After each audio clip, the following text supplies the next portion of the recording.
Imagine being so scary looking that people don't even want to look at you. You might not need to imagine that actually, but imagine having friends. I know you have to imagine that you're watching a video about manga. Anyway, so you're scary looking, but you have a few friends. Now imagine one of your friends notice a woman has dropped an item and they try to return it to her. But instead of being thankful, the woman looks with absolute disgust at your friend and says that he can just throw it in the bin because it's lost all its value now. Damn! Why? Because they go to a public school, which is absolutely disgusting to someone who goes to a private school, despite the fact that these schools are literally separated by no less than 15 meters. They are next door to each other. Anyway, that's the life of our main character, Rintaro, who is scary looking. He has friends and he goes to this public school that has a very bad reputation around it. He also works at his parents' bakery, which people don't know about him, where he sees a girl who is eating a lot of cake.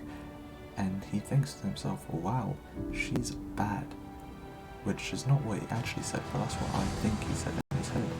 But anyway, upon witnessing the fact that she's been stared at, she runs away and he doesn't think much of this. He just assumes that she found him scary looking, as everyone does. Now imagine she returns, like voluntarily returns. A woman voluntarily returned to someone's life. That is crazy. A man can learn English. But anyway, she comes back and she says that she should treat him. So they sit down and she introduces herself as Kuroko. I think that's how you say it, I'm not sure. Please don't murder me.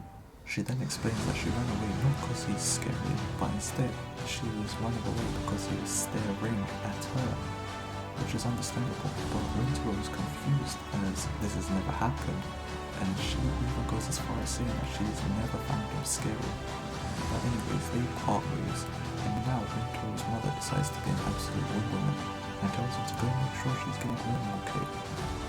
So he leaves and notices that some guys are picking on her, but then they begin to pick apart the fact that she was together with Rintaro, and now they begin to badmouth him, but she defends him and he defends her like a knight in shining armor. He uses his Conqueror's Haki to scare them away when she notices that his head is bleeding. However, Rintaro just apologizes for causing her trouble and explains that he couldn't stop the punch, but he did it as a way to punish himself for getting her into this situation. She thanks him and says that they should eat cake together. And do you remember that private school that I mentioned towards the beginning? Yeah, she's a student there. This show is honestly so great, and it's not even just about these two characters. There's a whole load of side characters who each go through their own struggles and are working hard to overcome issues they have. Every character truly feels like a real person, and the way they all interact with each other feels like a breath of fresh air within this space of romance manga, as lots of other romance manga depend on misunderstandings to continue their series. This sets itself apart from other romance manga as it doesn't rely on misunderstandings to push the plot forward. Instead, it relies on conversation and communication between characters who act in a truly mature way.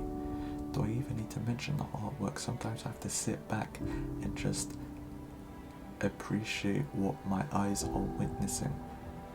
The author is really good at conveying emotion through imagery, and I absolutely love his style.